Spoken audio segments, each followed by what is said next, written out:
Hey, it's Mark. Welcome back to Single Car Garage. Haven't done a lot of videos. Did a car show this past weekend. I hope you all enjoyed that. Let's take a look at what we're doing in the shop, what we've been doing, and what we're going to be doing. We've got this 86 Mustang GT known as Red. It's my daughter's high school car and her college car. And we've got next weekend, we've got a car show to go to that is a benefit in Pulaski, Tennessee, cruising for Cody. And we need to get tires on this and a little bit of work done to it before we leave. It hasn't been on the road much here lately, so we need to get it out, shake it down, get tires on it, clean it up, and get it ready for the car show. The car show is where my daughter went to school, Pulaski, Tennessee, and a friend of theirs passed away after graduating, and they started this Cruising for Cody, which does scholarships for people in the area down there at the Pulaski High School. So it's a great benefit. It does a lot of good, and my daughter's excited about getting her car and going back and seeing some of her high school friends and see if they remember the old car. Hey, the other thing we got in is parts for the 68 pickup truck. Here's a spindle here. The other spindles here in this box here. We've got all the hardware to do the rear brakes on the truck. We've got all the hardware to do the front brakes on the truck. And of course, I have new brake lines and stuff for it. So what I'm going to be doing, probably Saturday, because it's going to be raining, I'm going to lay out all these parts and try to figure out if I've got everything, which I should, and then I'll start assembling them. It shouldn't take more than a day to put everything on because the truck is clean and prepped and ready for parts. The one thing I think I had mentioned in a prior video, we were having problems in getting tie rod ends and stuff for the spindles that were on the truck, and I take it is a junkyard swap on the truck because the truck originally came with a drum, and we've not been able to find a tie rod end that will fit. We can find a tie rod end that fits it, but it does not fit the sleeve for your other tie rod end going to your center link, and it's a size smaller. So instead of spending a lot of time at the parts house and bothering them, we bought a whole new front end kit for it, so everything will work. I'm just going to have some spare parts that I bought and can't return to sell later, I guess, or to go back in my parts bin. So we've got all this stuff. Got to get it lined out, make sure we have all the nuts and bolts. And we should have all that on probably by Monday. And then we'll be moving along with the truck. Got the truck block sanded and pretty close to start painting it. I want to do the interior first, and then we'll get all these parts on it. So you know, my plan, we got October coming up on us this weekend. I'm hoping by the 1st of November that we have wheels on it. It's stopping on its own, all the paint done, and probably assembling the body. It'll probably take 2 or 3 weeks to assemble a body because, again, I work on it a few hours a week. I don't work on it every day. But that's what's going on. And then we've got, this is the trunk lid off my daughter's Pontiac. And we were block sanding and everything, and we noticed a little dimple right here. And so we proceeded to check it out. And let me show you what we found.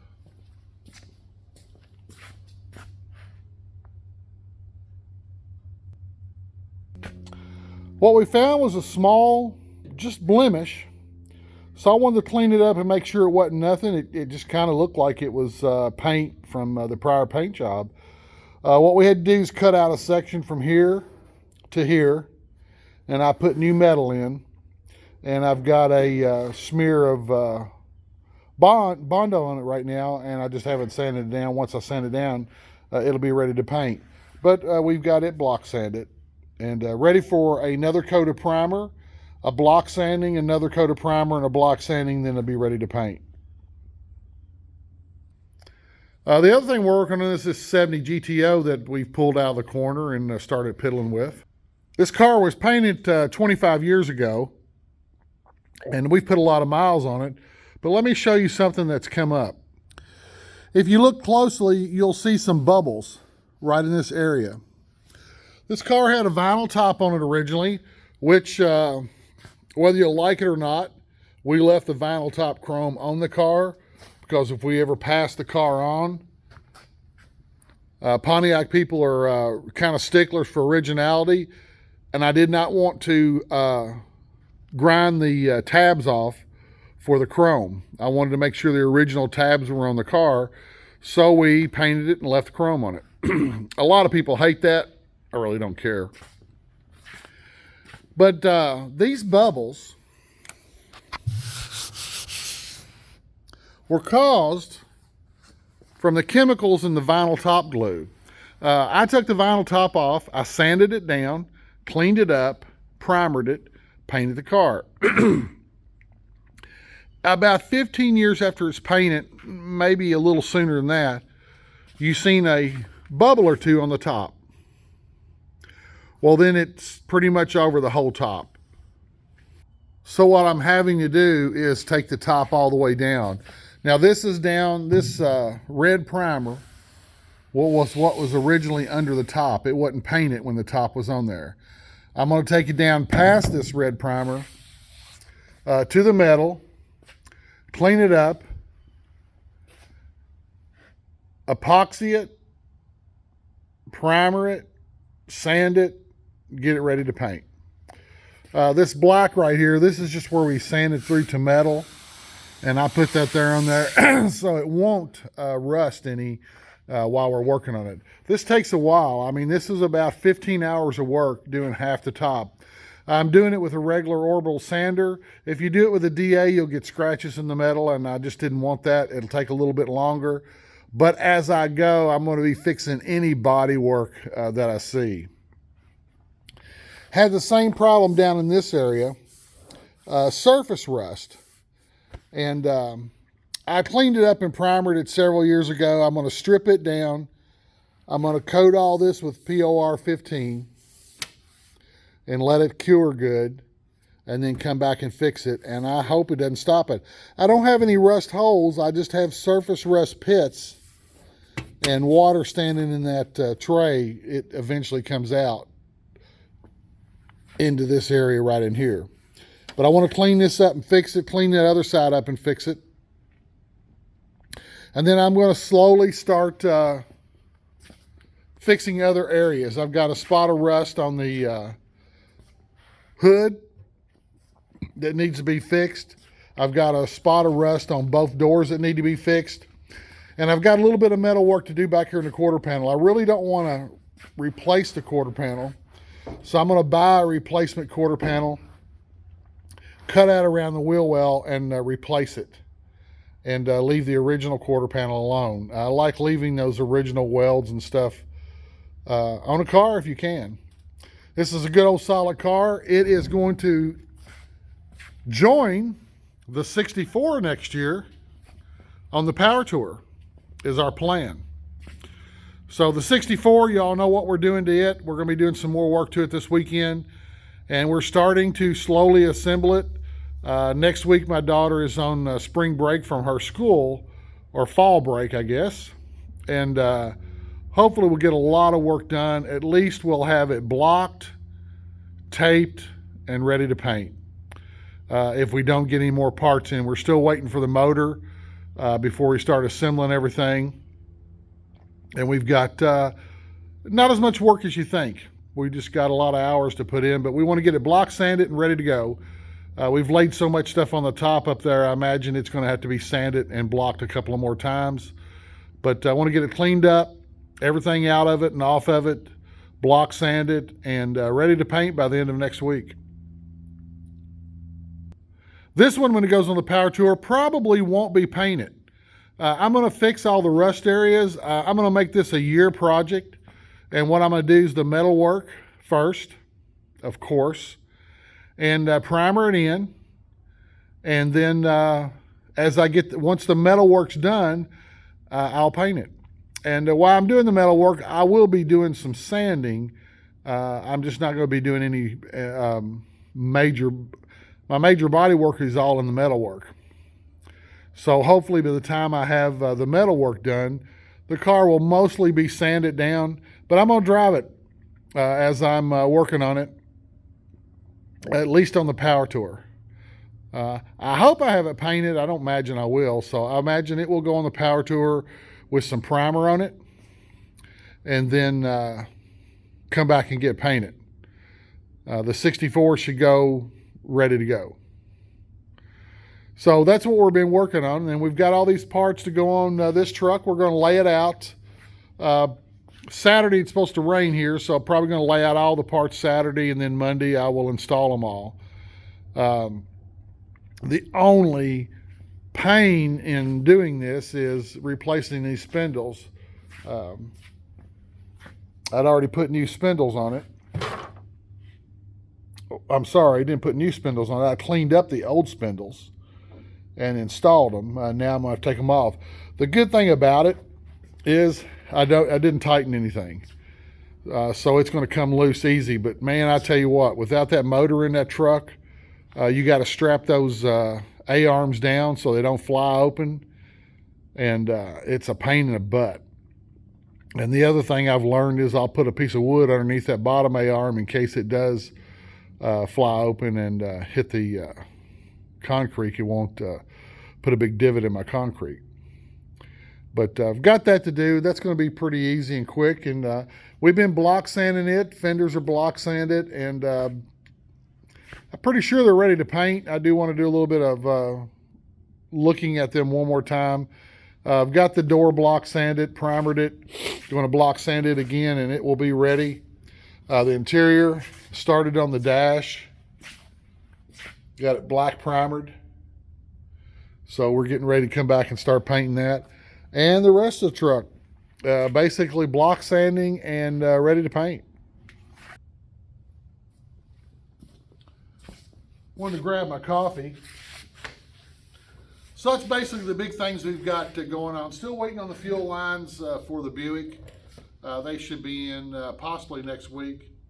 We get them in, I'll be able to, it's a pretty quick deal, throw it on the lift. Take about an hour, hour and a half to put those new fuel lines on. And that'll solve that problem. And then I can have another ADD moment and start working on that. Went to the Redneck Rumble a couple of weeks ago and had some good video from that, and my not knowing how to edit well, I screwed the video up and actually deleted what I wanted to post and kept what I didn't want to post. So I didn't get a good video from the Rumble. The Rumble was good, a lot of parts. We were only there for about 4 hours, looking at the cars, some parts, seen a few things that I wanted, nothing I really wanted to buy, so left there empty-handed, but we had a good time, and we got to go over to Whataburger in Lebanon and eat, and we had a great meal.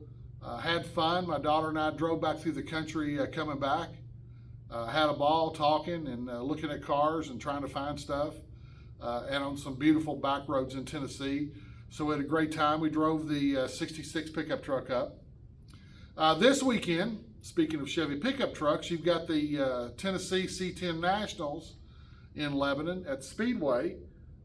I'm probably going to go Friday. There's a couple things I need. I'm looking for a set of 6-lug small caps for Chevy Rally trucks, and they're a little bit harder to find. I ordered a set here a while back, and they came in and they were the big style, and the gentleman said he just had the pictures messed up, so I got my money back and sent those back. So I'm thinking at the C10 Nationals that we will be able to find them. I'm going to drive up Friday, look around. There's not much else I really need for the truck other than that, but I am going to take probably my highway truck, because I might find a set of 6-lug wheels that I like, and I might just buy wheels for it. I've not committed to changing this over to 5-lug. But I think the smart thing would be to do is buy the cap, get these Chevy Rallies the way I want them, and then if I want wheels, get this thing switched over to a 5-lug. I already have a 5-lug rear end, and so all I need to do is get 5-lug spindles with all the brakes and everything for the front of it. So that would be the smart thing to do. I've seen a couple of, but if I find a set of Chevy rallies, car rallies that are 6-lug and they're cheap, I might buy them and put them on there because I'm a sucker for steel wheels. Don't have to worry about the chrome pitting, don't have to worry about polishing aluminum. Hit them with a mitt, dry them off, and you're ready to head on down the road. So that's why I like steel wheels.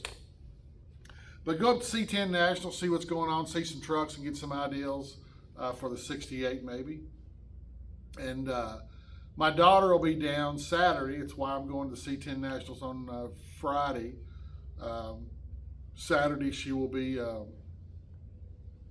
working on her car. And then she'll have fall break coming up, as I mentioned a while ago. And our plan is to have that thing ready to paint and probably try to get it painted by November. We've got a good time of window here. It's a good temperature to paint. So I need to get the painting that I need to get done for the shop, I need to get done in the next 60 days. And then go on back to mechanical through the winter. And then you have about 90 days of good painting weather. I like to paint when it's 75 degrees outside. So I paint usually about 5 months out of the year. There's about 3 months in the spring that you can do it, and there's about 2 months in the fall that you can do it. And that's my preference. That's how I've always done it. That's the way I'm going to keep doing it. So that's about it. I do have the tailgate, which I'll show you here in a minute, for the 66 pickup truck. I've been working on it. I had a rough tailgate and found a tailgate to buy, and it was raining like crazy, so I didn't buy it. I was going to wait till the next day and go back. It was at a pull apart, and it got sold. My daughter thought that was kind of funny because I was telling them at the pull apart, man, that tailgate's worth some money because it was perfect. The truck hadn't even been worked. Nobody had worked. It was evidently a highway truck. The bed and everything, nothing had a dent on it. It was just an old 66 pickup truck that had pulled in the junkyard because it didn't run anymore. It was actually, the truck was restorable, but the tailgate was perfect. I mean, it would have taken less than 5 hours to get it ready to paint. And I went back and it was gone. So my daughter kind of thinks maybe it went to eBay or a local parts listing and got sold because the tailgate, they have set prices, and that tailgate was $50. That tailgate was probably worth $300. And but hey, didn't get it. Looked at a couple more tailgates that were as rough as mine. So I'm still going to buy a good tailgate, and I might find one tomorrow that I want to pick up at the not tomorrow, Friday at the Nationals, and I'll buy it. But I'm going to finish this tailgate anyway. This is a tailgate that goes on this truck, and I want to finish it because I think it belongs on this truck. And there won't be nothing wrong with it after I finished it. It's just started out as a rough tailgate. And we'll be on the back side, and I'll show you in a minute what we're going to do on the back side because it's you can't straighten the whole tailgate out. That tailgate on this truck was used to work, and so it's beat up. I think it was a farmer's truck, and I think that they probably worked on a lot of equipment with it laying across the tailgate because it's just beat to pieces. And but it's the truck's tailgate, and it deserves to be on there. So, hey, I tell you what, let's go take a look at that right now since we're talking about it. Come on, let's go. Here's tailgate. I think I've shown you all shots of this prior, and if I didn't, I'm sorry, but we had an area here that was rusted out. So what I did was cut it from about here to here, and I put in a new piece of metal in here. And then we had an area over here that was rusted out, and I cut it from here to here, bent a piece of metal where it would come down to here, and replaced that. This, where the script is, was pretty dinged up, and what I've went through, and I've beat most of them down, put some filler on it. Now this is going to be a little wavy, and if you look at a lot of these trucks, it is a little wavy originally from the welding. Not going to be perfect, but I just once, you know, I was going to throw this tailgate away, and then once I decided to fix it, I thought, well, I'm going to fix it as well as I can. I had a couple areas here that had to be brazed where they had cracks. Now this filler right here is a metal reinforced filler. It can be tapped. It's a very, very hard filler, and I use it over all my welds. So that's what our tailgate's looking like. It's had one primer. I went back and fixed a few more items, and I've got a little bit more to do to the top of it today, and then I'll basically be done with this part. As you can tell, the previous owner put some I guess that's bed spray undercoating. It's kind of hard, so I think it is bed spray on the back of this tailgate. This tailgate is pretty beat up around this area where I was telling you it looked like they used it as a bench. What I'm going to do is clean this up, and there's where we started. I'm not going to clean all this off. I'm going to get it as smooth as I want it. I'm going to come back and respray it with bed paint, and then once that dries, I will spray this blue with the rest of the tailgate. And even though the rest of the bed won't be protected, the tailgate will be protected. And the reason I want that is because I'll probably use the tailgate also. So with that bed spray on it, it'll be protected against me scratching it up and tearing it up. Hey, so that's kind of a wrap up of what we've been doing and farting around here at the garage. I will have some more footage for you by Monday where we're working this weekend, and hope to get a lot done. Go to the C10 Nationals. I'll probably have some video from there if I have time. It's going to be a quick trip, but I will get to see a few trucks. So yeah, we'll have some video. And other than that, hey, come back and see me. Hope I got you caught up at what we're doing, what we're working on, and we'll continue to do that. And hey, come back and see us.